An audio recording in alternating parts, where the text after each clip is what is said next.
নমস্কার। বাংলা গল্প পাঠে আজকের গল্প রবীন্দ্রনাথ ঠাকুরের ছোট গল্প ঘাটের কথা। পাষাণে ঘটনা যদি অঙ্কিত হইত, তবে কতদিনকার কত কথা আমার সোপানে সোপানে পাঠ করিতে পারিতে।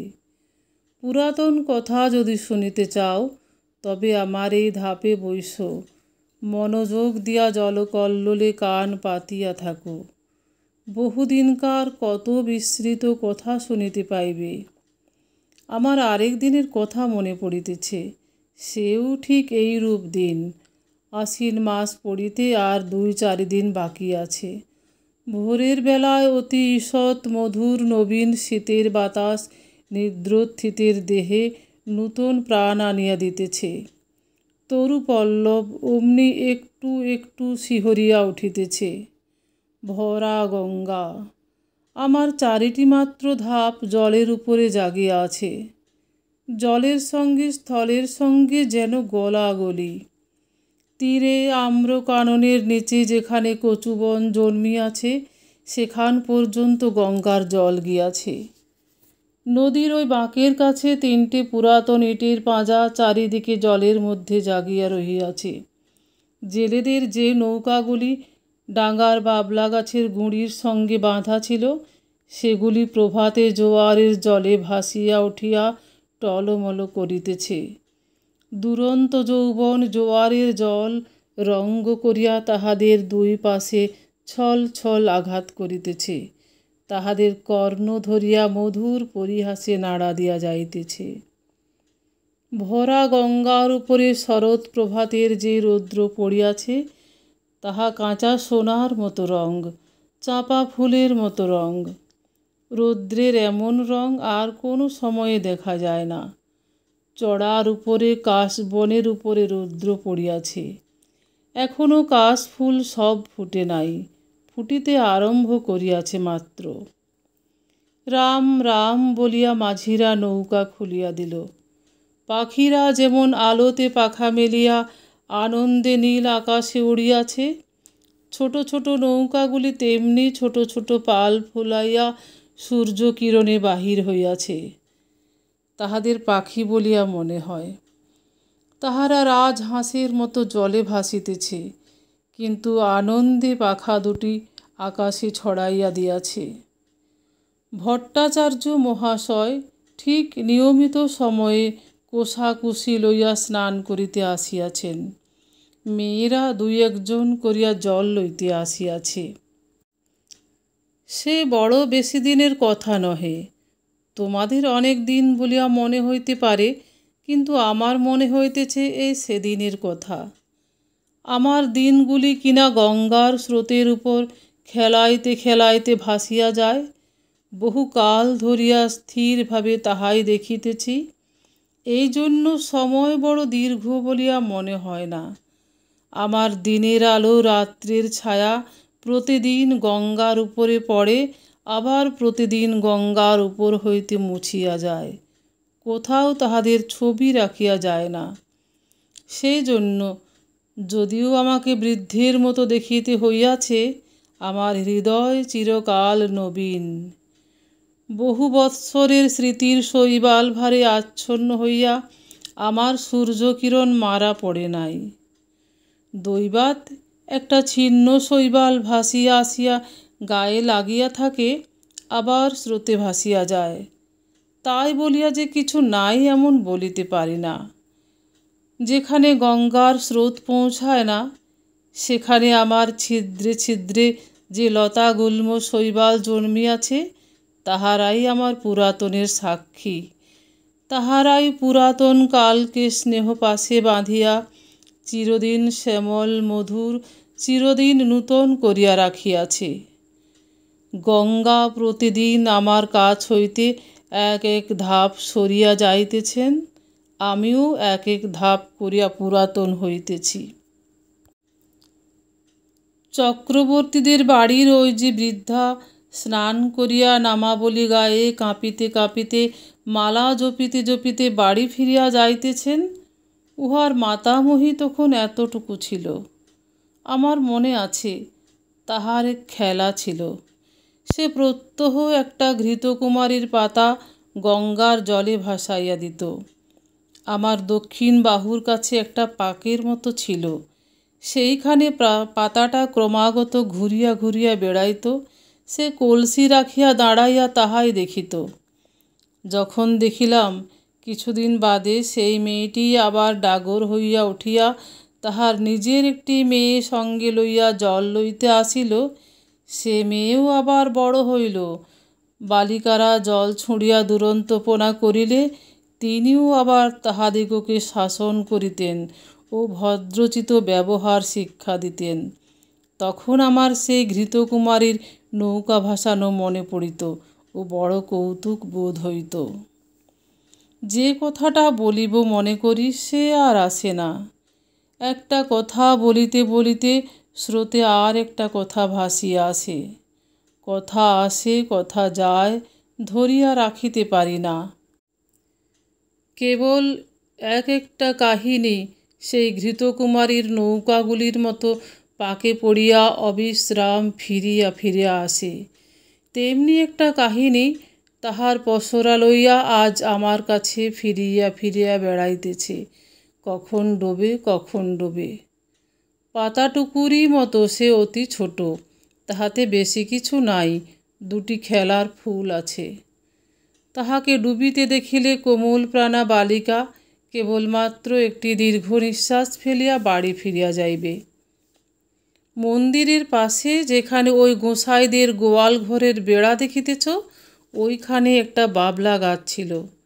তাহারই তলায় সপ্তাহে একদিন করিয়া হাট বসিত। তখনও গোসাইরা এখানে বসতি করে নাই। যেখানে তাহাদের চণ্ডীমণ্ডপ পড়িয়াছে ওইখানে একটা গোল পাতার ছাউনি ছিল মাত্র। এই যে অশ্বত্থ গাছ আজ আমার পঞ্জরে পঞ্জরে বাহু প্রসারণ করিয়া সুবিকট সুদীর্ঘ কঠিন অঙ্গুলি জালের ন্যায় শিকড়গুলির দ্বারা আমার বিদীর্ণ পাষাণ প্রাণ মুঠা করিয়া রাখিয়াছে, এ তখন এতটুকু একটুখানি চারা ছিল মাত্র। কচি কচি পাতাগুলি লইয়া মাথা তুলিয়া উঠিতেছিল। রৌদ্র উঠিলে ইহার পাতার ছায়াগুলি আমার উপর সমস্ত দিন ধরিয়া খেলা করিত। ইহার নবীন শিকড়গুলি শিশুর অঙ্গুলির ন্যায় আমার বুকের কাছে কিলবিল করিত। কেহ ইহার একটি পাতা ছিঁড়িলে আমার ব্যথা বাজিত। যদিও বয়স অনেক হইয়াছিল, তবু তখনও আমি সিধা ছিলাম। আজ যেমন মেরুদণ্ড ভাঙিয়া অষ্টাবক্রের মতো বাঁকিয়া চুরিয়া গিয়াছি, গভীর ত্রিপলি রেখার মতো সহস্র জায়গায় ফাটল ধরিয়াছে, আমার গর্ভের মধ্যে বিশ্বের ভেক তাহাদের শীতকালের সুদীর্ঘ নিদ্রার আয়োজন করিতেছে, তখন আমার সে দশা ছিল না। কেবল আমার বাম বাহুর বাহিরের দিকে দুইখানি ইঁটের অভাব ছিল। সেই গর্তটির মধ্যে একটা ফিঙে বাসা করিয়াছিল। ভোরের বেলায় যখন সে উসুখুসু করিয়া জাগিয়া উঠিত, মৎস্যপুচ্ছের ন্যায় তাহার জোড়া পুচ্ছ দুই চারিবার দ্রুত নাচাইয়া শীষ দিয়া আকাশে উড়িয়া যাইত, তখন জানিতাম কুসুমের ঘাটে আসিবার সময় হইয়াছে। যে মেয়েটির কথা বলিতেছি, ঘাটের অন্যান্য মেয়েরা তাহাকে কুসুম বলিয়া ডাকিত। বোধ করি কুসুমই তাহার নাম হইবে। জলের উপরে যখন কুসুমের ছোট ছায়াটি পড়িত, তখন আমার সাধ যাইত সে ছায়াটি যদি ধরিয়া রাখিতে পারি, সে ছায়াটি যদি আমার পাষাণে বাঁধিয়া রাখিতে পারি, এমনি তাহার একটি মাধুরী ছিল। সে যখন আমার পাষাণের উপর পা ফেলিত ও তাহার চারগাছি মল বাজিতে থাকিত, তখন আমার শৈবাল গুল্মগুলি যেন পুলকিত হইয়া উঠিত। কুসুম যে খুব বেশি জলে খেলা করিত বা গল্প করিত বা হাসি তামাশা করিত তাহা নহে, তথাপি আশ্চর্য এই, তাহার যত সঙ্গিনী এমন আর কাহারও নয়। যত দুরন্ত মেয়েদের তাহাকে না হইলে চলিত না। কেহ তাহাকে বলিত কুসি, কেহ তাহাকে বলিত খুশি, কেহ তাহাকে বলিত রাক্ষসী, তাহার মা তাহাকে বলিত কুসমী। যখন তখন দেখিতাম কুসুম জলের ধারে বসিয়া আছে। জলের সঙ্গে তাহার হৃদয়ের সঙ্গে বিশেষ যেন কি মিল ছিল। সে জল ভারী ভালোবাসিত। কিছুদিন পরে কুসুমকে আর দেখিতে পাই না। ভুবন আর স্বর্ণ ঘাটে আসিয়া কাঁদিত। শুনিলাম তাহাদের খুশি খুশি রাক্ষসীকে শ্বশুর বাড়ি লইয়া গিয়াছে। শুনিলাম যেখানে তাহাকে লইয়া গেছে সেখানে নাকি গঙ্গা নাই। সেখানে আবার কারা সব নূতন লোক, নূতন ঘরবাড়ি, নূতন পথঘাট। জলের পদ্মটিকে কে যেন ডাঙায় রোপণ করিতে লইয়া গেল। ক্রমে কুসুমের কথা একরকম ভুলিয়া গেছি। 1 বৎসর হইয়া গেছে। ঘাটের মেয়েরা কুসুমের গল্প বড় করে না। একদিন সন্ধ্যার সময়ে বহুকালের পরিচিত পায়ের স্পর্শে সহসা যেন চমক লাগিল। মনে হইল যেন কুসুমের পা। তাহাই বটে, কিন্তু সে পায়ে আর মল বাজিতেছে না। সে পায়ের সে সঙ্গীত নাই। কুসুমের পায়ের স্পর্শ ও মলের শব্দ চিরকাল একত্র অনুভব করিয়া আসিতেছি। আজ সহসা সেই মলের শব্দটি না শুনিতে পাইয়া সন্ধ্যাবেলাকার জলের কল্লোল কেমন বিষণ্ণ শুনাইতে লাগিল। আম্রবনের পাতা ঝরঝর করিয়া বাতাস কেমন হা হা করিয়া উঠিল। কুসুম বিধবা হইয়াছে। শুনিলাম তাহার স্বামী বিদেশে চাকরি করিত। 2-1 দিন ছাড়া স্বামীর সহিত সাক্ষাৎই হয় নাই। পত্রযোগে বৈধব্যের সংবাদ পাইয়া 8 বৎসর বয়সে মাথার সিঁদুর মুছিয়া গায়ের গহনা ফেলিয়া আবার তাহার দেশে সে গঙ্গার ধারে ফিরিয়া আসিয়াছে। কিন্তু তাহার সঙ্গিনীদেরও বড় কেহ নাই। ভুবন স্বর্ণ অমলা শ্বশুর ঘর করিতে গিয়াছে। কেবল শরৎ আছে। কিন্তু শুনিতেছি অগ্রহায়ণ মাসে তাহারও বিবাহ হইয়া যাইবে। কুসুম নিতান্ত একলা পড়িয়াছে। কিন্তু সে যখন 2টি হাঁটুর উপর মাথা রাখিয়া চুপ করিয়া আমার ধাপে বসিয়া থাকিত, তখন আমার মনে হইত যেন নদীর ঢেউগুলি সবাই মিলিয়া হাত তুলিয়া তাহাকে খুশি খুশি রাক্ষসী বলিয়া ডাকাডাকি করিত। বর্ষার আরম্ভে গঙ্গা যেমন প্রতিদিন দেখিতে দেখিতে ভরিয়া ওঠে, কুসুম তেমনি দেখিতে দেখিতে প্রতিদিন সৌন্দর্যে যৌবনে ভরিয়া উঠিতে লাগিল। কিন্তু তাহার মলিন বসন, করুণ মুখ, শান্ত স্বভাবে তাহার যৌবনের উপর এমন একটি ছায়াময় আবরণ রচনা করিয়া দিয়াছিল যে সে যৌবন, সে বিকশিত রূপ সাধারণের চোখে পড়িত না। কুসুম যে বড় হইয়াছে এ যেন কেহ দেখিতে পাইত না। আমি তো পাইতাম না। আমি কুসুমকে সেই বালিকাটির চেয়ে বড় কখনো দেখি নাই। তাহার মল ছিল না বটে, কিন্তু সে যখন চলিত আমি সেই মলের শব্দ শুনিতে পাইতাম। এমনি করিয়া 10 বৎসর কখন কাটিয়া গেল গাঁয়ের লোকেরা কেহ যেন জানিতেই পারিল না। এই আজ যেমন দেখিতেছ, সে বৎসরেও ভাদ্র মাসের শেষাশেষি এমন একদিন আসিয়াছিল। তোমাদের প্রপিতামহীরা সেদিন সকালে উঠিয়া এমনিতর মধুর সূর্যের আলো দেখিতে পাইয়াছিলেন। তাহারা যখন এতখানি ঘোমটা টানিয়া কলসি তুলিয়া লইয়া আমার উপরে প্রভাতের আলো আরও আলোময় করিবার জন্য গাছপালার মধ্য দিয়া গ্রামের উঁচু নিচু রাস্তার ভিতর দিয়া গল্প করিতে করিতে চলিয়া আসিতেন, তখন তোমাদের সম্ভাবনাও তাহাদের মনের এক পার্শ্বে উদিত হইত না। তোমরা যেমন ঠিক মনে করিতে পারো না, তোমাদের দিদিমারাও সত্য সত্যই একদিন খেলা করিয়া বেড়াইতেন। আজিকার দিন যেমন সত্য, যেমন জীবন্ত, সেদিনেও ঠিক তেমনি সত্য ছিল। তোমাদের মতো তরুণ হৃদয়খানি লইয়া সুখে দুঃখে তাহারা তোমাদেরই মতো টলমল করিয়া দুলিয়াছেন, তেমনি আজিকার এই শরতের দিন তাহারাহীন, তাহাদের সুখ দুঃখের স্মৃতি লেশ মাত্রহীন আজিকার এই শরতের সূর্য করজ্জ্বল আনন্দ ছবি তাহাদের কল্পনার নিকটে তদপেক্ষাও অগোচর ছিল। সেদিন ভোর হইতে প্রথম উত্তরের বাতাস অল্প অল্প করিয়া বহিতে আরম্ভ করিয়া ফুটন্ত বাবলা ফুলগুলি আমার উপরে এক আধটা উড়াইয়া ফেলিতেছিল। আমার পাষাণের উপরে একটু একটু শিশিরের রেখা পড়িয়াছিল।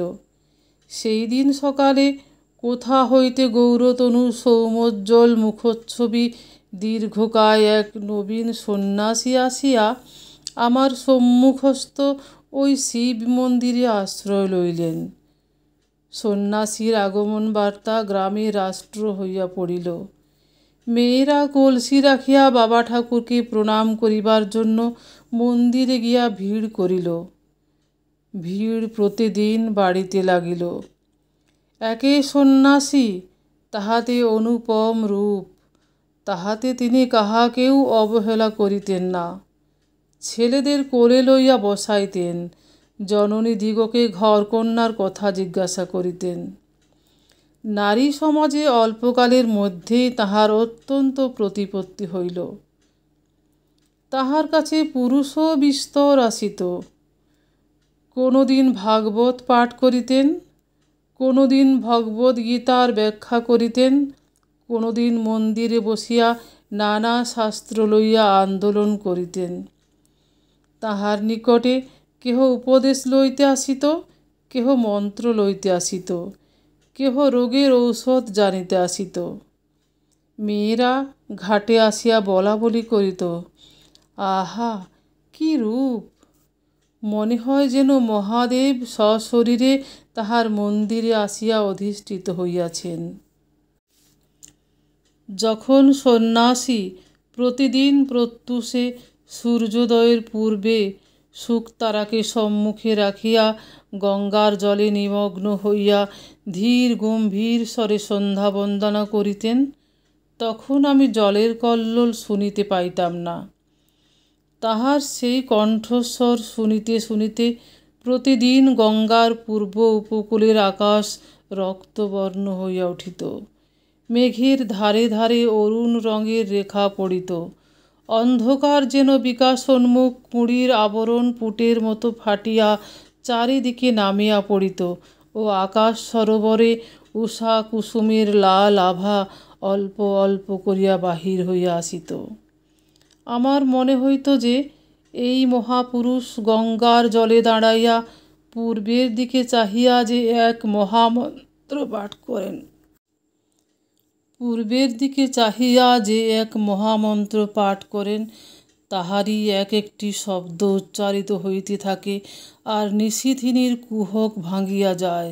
চন্দ্র তারা পশ্চিমে নামিয়া পড়ে, সূর্য পূর্বাকাশে উঠিতে থাকে, জগতের দৃশ্যপট পরিবর্তিত হইয়া যায়। এ কে মায়াবী! স্নান করিয়া যখন সন্ন্যাসী হোম শিখার ন্যায় তাহার দীর্ঘ শুভ্র পূর্ণ তনু লইয়া জল হইতে উঠিতেন, তাহার জটাজুট হইতে জল ঝরিয়া পড়িত, তখন নবীন সূর্যকিরণ তাহার সর্বাঙ্গে পড়িয়া প্রতিফলিত হইতে থাকিত। এমন আরও কয়েক মাস কাটিয়া গেল। চৈত্র মাসে সূর্যগ্রহণের সময় বিস্তর লোক গঙ্গা স্নানে আসিল। বাবলাতলায় মস্ত হাট বসিল। এই উপলক্ষে সন্ন্যাসীকে দেখিবার জন্য লোক সমাগম হইল। যে গ্রামে কুসুমের শ্বশুর বাড়ি, সেখান হইতেও অনেকগুলি মেয়ে আসিয়াছিল। সকালে আমার ধাপে বসিয়া সন্ন্যাসী জপ করিতেছিলেন। তাহাকে দেখিয়াই সহসা একজন মেয়ে আর একজনের গা টিপিয়া বলিয়া উঠিল, ওলো, এ যে আমাদের কুসুমের স্বামী। আর একজন দুই আঙ্গুলে ঘোমটা কিছু ফাঁক করিয়া ধরিয়া বলিয়া উঠিল, উমা, তাই তো গা, এ যে আমাদের চাটুজ্যেদের বাড়ির ছোট দাদাবাবু। আর একজন ঘুমটার বড় ঘটা করিত না। সে কহিল, আহা, তেমনি কপাল, তেমনি নাক, তেমনি চোখ। আর একজন সন্ন্যাসীর দিকে মনোযোগ না করিয়া নিঃশ্বাস ফেলিয়া কলসি দিয়া জল ঠেলিয়া বলিল, আহা, সে কি আর আছে, সে কি আর আসবে? কুসুমের কি তেমনি কপাল? তখন কেহ বলিল, তার এত দাড়ি ছিল না। কেহ বলিল, সে এমন এক হারা ছিল না। কেহ বলিল, সে যেন এতটা লম্বা নয়। এইরূপে এ কথাটার একরূপ নিষ্পত্তি হইয়া গেল, আর উঠিতে পাইল না। গ্রামের আর সকলেই সন্ন্যাসীকে দেখিয়াছিল, কেবল কুসুম দেখে নাই। অধিক লোক সমাগম হওয়াতে কুসুম আমার কাছে আসা একেবারে পরিত্যাগ করিয়াছিল। একদিন সন্ধ্যাবেলা পূর্ণিমা তিথিতে চাঁদ উঠিতে দেখিয়া বুঝি আমাদের পুরাতন সম্বন্ধ তাহার মনে পড়িল। তখন ঘাটে আর কেহ লোক ছিল না। ঝিঝি পোকা ঝিঝি করিতেছিল। মন্দিরে কাসর ঘণ্টা বাজা এই কিছুক্ষণ হইল শেষ হইয়া গেল। তাহার শেষ শব্দতরঙ্গ ক্ষীণতর হইয়া পরপারের ছায়াময় বনশ্রেণীর মধ্যে ছায়ার মতো মিলাইয়া গেছে। পরিপূর্ণ জ্যোৎস্না, জোয়ারের জল ছলছল করিতেছে। আমার উপরে ছায়াটি ফেলিয়া কুসুম বসিয়া আছে। বাতাস বড় ছিল না, গাছপালা নিস্তব্ধ। কুসুমের সম্মুখে গঙ্গার বক্ষে অবারিত প্রসারিত জ্যোৎস্না। কুসুমের পশ্চাতে আশেপাশে ঝোপে ঝাপে গাছে পালায় মন্দিরের ছায়ায় ভাঙা ঘরের ভিত্তিতে পুষ্করিণীর ধারে তালবনে অন্ধকার গা ঢাকা দিয়া মুখে মুড়ি দিয়া বসিয়া আছে। ছাতিম গাছের শাখায় বাদুড় ঝুলিতেছে। মন্দিরের চূড়ায় বসিয়া পেচক কাঁদিয়া উঠিতেছে। লোকালয়ের কাছে শৃগালের ঊর্ধ্ব চিৎকার ধ্বনি উঠিয়া থামিয়া গেল। সন্ন্যাসী ধীরে ধীরে মন্দিরের ভিতর হইতে বাহির হইয়া আসিলেন। ঘাটে আসিয়া দুই এক সোপান নামিয়া একাকিনী রমণীকে দেখিয়া ফিরিয়া যাইবেন মনে করিতেছেন। এমন সময়ে সহসা কুসুম মুখ তুলিয়া পশ্চাতে চাহিয়া দেখিল, তাহার মাথার উপর হইতে কাপড় পড়িয়া গেল। ঊর্ধ্বমুখ ফুটন্ত ফুলের উপরে যেমন জ্যোৎস্না পড়ে, মুখ তুলিতেই কুসুমের মুখের উপর তেমনি জ্যোৎস্না পড়িল। সেই মুহূর্তেই উভয়ের দেখা হইল, যেন চেনাশোনা হইল। মনে হইল যেন পূর্বজন্মের পরিচয় ছিল। মাথার উপর দিয়া পেচক ডাকিয়া চলিয়া গেল। শব্দে সচকিত হইয়া আত্মসংবরণ করিয়া কুসুম মাথার কাপড় তুলিয়া দিল। উঠিয়া সন্ন্যাসীর পায়ের কাছে লুটাইয়া প্রণাম করিল। সন্ন্যাসী আশীর্বাদ করিয়া তাহাকে জিজ্ঞাসা করিলেন, তোমার নাম কি? কুসুম কহিল, আমার নাম কুসুম। সে রাত্রে আর কোনো কথা হইল না। কুসুমের ঘর খুব কাছেই ছিল। কুসুম ধীরে ধীরে চলিয়া গেল। সে রাত্রে সন্ন্যাসী অনেকক্ষণ পর্যন্ত আমার সোপানে বসিয়াছিলেন। অবশেষে যখন পূর্বের চাঁদ পশ্চিমে আসিল, সন্ন্যাসীর পশ্চাতের ছায়া সম্মুখে আসিয়া পড়িল, তখন তিনি উঠিয়া মন্দিরে গিয়া প্রবেশ করিলেন। তাহার পরদিন হইতে আমি দেখিতাম কুসুম প্রত্যহ আসিয়া সন্ন্যাসীর পদধূলি লইয়া যাইত। সন্ন্যাসী যখন শাস্ত্র ব্যাখ্যা করিতেন, তখন সে একধারে দাঁড়াইয়া শুনিত। সন্ন্যাসী প্রাতঃসন্ধ্যা সমাপন করিয়া কুসুমকে ডাকিয়া তাহাকে ধর্মের কথা বলিতেন। সব কথা সে কি বুঝিতে পারিত? কিন্তু অত্যন্ত মনোযোগের সহিত সে চুপ করিয়া বসিয়া শুনিত। সন্ন্যাসী তাহাকে যেমন উপদেশ করিতেন, সে অবিকল তাহাই পালন করিত। প্রত্যহ সে মন্দিরের কাজ করিত। দেব সেবায় আলস্য করিত না। পূজার ফুল তুলিত, গঙ্গা হইতে জল তুলিয়া মন্দির ধৌত করিত। সন্ন্যাসী তাহাকে যে সকল কথা বলিয়া দিতেন, আমার সোপানে বসিয়া সে তাহাই ভাবিত। ধীরে ধীরে তাহার যেন দৃষ্টি প্রসারিত হইয়া গেল, হৃদয় উদ্ঘাটিত হইয়া গেল। সে যাহা দেখে নাই তাহা দেখিতে লাগিল, যাহা শোনে নাই তাহা শুনিতে লাগিল। তাহার প্রশান্ত মুখে যে একটি ম্লান ছায়া ছিল, তাহা দূর হইয়া গেল। সে যখন ভক্তি ভরে প্রভাতে সন্ন্যাসীর পায়ের কাছে লুটাইয়া পড়িত, তখন তাহাকে দেবতার নিকটে উৎসর্গীকৃত শিশির ধৌত পূজার ফুলের মতো দেখাইত। একটি সুবিমল প্রফুল্লতা তাহার সর্বশরীর আলো করিয়া তুলিল। শীতকালের এই অবসান সময়ে শীতের বাতাস বয়, আবার এক এক দিন সন্ধ্যাবেলায় সহসা দক্ষিণ হইতে বসন্তের বাতাস দিতে থাকে। আকাশে হিমের ভাব একেবারে দূর হইয়া যায়। অনেক দিন পরে গ্রামের মধ্যে বাঁশি বাজিয়া ওঠে, গানের শব্দ শুনিতে পাওয়া যায়। মাঝিরা স্রোতে নৌকা ভাসাইয়া দাঁড় বন্ধ করিয়া শ্যামের গান গাহিতে থাকে। শাখা হইতে শাখান্তরে পাখিরা সহসা পরম উল্লাসে উত্তর প্রত্যুত্তর করিতে আরম্ভ করে। সময়টা এইরূপ আসিয়াছে। বসন্তের বাতাস লাগিয়া আমার পাষাণ হৃদয়ের মধ্যে অল্পে অল্পে যেন যৌবনের সঞ্চার হইতেছে।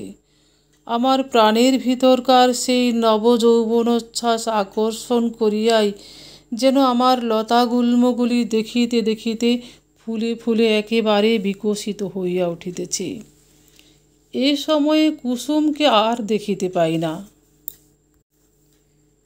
কিছুদিন হইতে সে আর মন্দিরেও আসে না, ঘাটেও আসে না। সন্ন্যাসীর কাছে তাহাকে আর দেখা যায় না। ইতিমধ্যে কি হইল আমি কিছুই জানিতে পারি নাই। কিছুকাল পরে একদিন সন্ধ্যাবেলায় আমারই সোপানে সন্ন্যাসীর সহিত কুসুমের সাক্ষাৎ হইল। কুসুম মুখ নত করিয়া কহিল, প্রভু, আমাকে কি ডাকিয়া পাঠাইয়াছেন? হ্যাঁ, তোমাকে দেখিতে পাই না কেন? আজকাল দেব সেবায় তোমার এত অবহেলা কেন? কুসুম চুপ করিয়া রহিল। আমার কাছে তোমার মনের কথা প্রকাশ করিয়া বলো। কুসুম ঈষৎ মুখ ফিরাইয়া কহিল, প্রভু, আমি পাপীয়সী, সেই জন্যই এই অবহেলা। সন্ন্যাসী অত্যন্ত স্নেহপূর্ণ স্বরে বলিলেন, কুসুম, তোমার হৃদয়ে অশান্তি উপস্থিত হইয়াছে, আমি তাহা বুঝিতে পারিয়াছি। কুসুম যেন চমকিয়া উঠিল। সে হয়তো মনে করিল সন্ন্যাসী কতটা না জানি বুঝিয়াছেন। তাহার চোখ অল্পে অল্পে জলে ভরিয়া আসিল। সে সেইখানে বসিয়া পড়িল। মুখে আঁচল ঢাকিয়া সোপানে সন্ন্যাসীর পায়ের কাছে বসিয়া কাঁদিতে লাগিল। সন্ন্যাসী কিছু দূরে সরিয়া গিয়া কহিলেন, তোমার অশান্তির কথা আমাকে সমস্ত ব্যক্ত করিয়া বলো, আমি তোমাকে শান্তির পথ দেখাইয়া দিব। কুসুম অটল ভক্তির স্বরে কহিল, কিন্তু মাঝে মাঝে থামিল, মাঝে মাঝে কথা বাঁধিয়া গেল। আপনি আদেশ করেন তো অবশ্য বলিব, তবে আমি ভালো করিয়া বলিতে পারিব না, কিন্তু আপনি বোধ করি মনে মনে সকলই জানিতেছেন। প্রভু, আমি একজনকে দেবতার মতো ভক্তি করিতাম, আমি তাহাকে পূজা করিতাম। সেই আনন্দে আমার হৃদয় পরিপূর্ণ হইয়াছিল, কিন্তু একদিন রাত্রে স্বপ্নে দেখিলাম যেন তিনি আমার হৃদয়ের স্বামী কোথায় যেন একটি বকুল বনে বসিয়া তাহার বাম হস্তে আমার দক্ষিণ হস্ত লইয়া আমাকে তিনি প্রেমের কথা বলিতেছেন। এ ঘটনা আমার কিছুই অসম্ভব, কিছুই আশ্চর্য মনে হইল না। স্বপ্ন ভাঙিয়া গেল, তবু স্বপ্নের ঘোর ভাঙিল না। তাহার পরদিন যখন তাহাকে দেখিলাম, আর পূর্বের মতো দেখিলাম না। মনে সেই স্বপ্নের ছবি উদয় হইতে লাগিল। ভয়ে দূরে পলাইলাম, কিন্তু সে ছবি আমার সঙ্গে সঙ্গে রহিল। সেই অবধি আমার হৃদয়ের অশান্তি দূর হয় না। আমার সমস্ত অন্ধকার হইয়া গেছে। যখন কুসুম অশ্রু মুছিয়া মুছিয়া এই কথাগুলি বলিতেছিল, তখন আমি অনুভব করিতেছিলাম সন্ন্যাসী সবলে তাহার দক্ষিণ পদতল দিয়া আমার পাষাণ চাপিয়াছিলেন। কুসুমের কথা শেষ হইলে সন্ন্যাসী বলিলেন, যাহাকে স্বপ্নে দেখিয়াছ সে কে বলিতে হইবে। কুসুম জোড় হাতে কহিল, তাহা বলিতে পারিব না। সন্ন্যাসী কহিলেন, তোমার মঙ্গলের জন্য জিজ্ঞাসা করিতেছি, সে কে স্পষ্ট করিয়া বলো।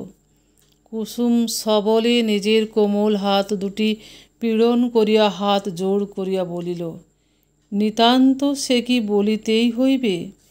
সন্ন্যাসী কহিলেন, হ্যাঁ, বলিতেই হইবে। কুসুম তৎক্ষণাৎ বলিয়া উঠিল, প্রভু, সে তুমি। যেমনি তাহার নিজের কথা নিজের কানে গিয়া পৌঁছিল, অমনি সে মূর্ছিত হইয়া আমার কঠিন কোলে পড়িয়া গেল। সন্ন্যাসী প্রস্তরের মূর্তির মতো দাঁড়াইয়া রহিলেন। যখন মূর্ছা ভাঙিয়া কুসুম উঠিয়া বসিল, তখন সন্ন্যাসী ধীরে ধীরে কহিলেন, তুমি আমার সকল কথাই পালন করিয়াছ, আর একটি কথা বলিব, পালন করিতে হইবে। আমি আজই এখান হইতে চলিলাম, আমার সঙ্গে তোমার দেখা না হয়। আমাকে তোমার ভুলিতে হইবে, বলো এই সাধনা করিবে। কুসুম উঠিয়া দাঁড়াইয়া সন্ন্যাসীর মুখের পানে চাহিয়া ধীর স্বরে কহিল, প্রভু, তাহাই হইবে। সন্ন্যাসী কহিলেন, তবে আমি চলিলাম। কুসুম আর কিছু না বলিয়া তাহাকে প্রণাম করিল, তাহার পায়ের ধুলা মাথায় তুলিয়া লইল। সন্ন্যাসী চলিয়া গেলেন। কুসুম কহিল, তিনি আদেশ করিয়া গিয়াছেন, তাহাকে ভুলিতে হইবে, বলিয়া ধীরে ধীরে গঙ্গার জলে নামিল। এতটুকু বেলা হইতে সে এই জলের ধারে কাটাইয়াছে। শ্রান্তির সময় এ জল যদি হাত বাড়াইয়া তাহাকে কোলে করিয়া না লইবে, তবে আর কে লইবে? চাঁদ অস্ত গেল, রাত্রি ঘোর অন্ধকার হইল। জলের শব্দ শুনিতে পাইলাম, আর কিছু বুঝিতে পারিলাম না। অন্ধকারে বাতাস হু হু করিতে লাগিল। পাছে তিলমাত্র কিছু দেখা যায় বলিয়া সে যেন ফুঁ দিয়া আকাশের তারাগুলিকে নিবাইয়া দিতে চায়। আমার কোলে যে খেলা করিত, সে আজ তাহার খেলা সমাপন করিয়া আমার কোল হইতে কোথায় সরিয়া গেল, জানিতে পারিলাম না। নমস্কার।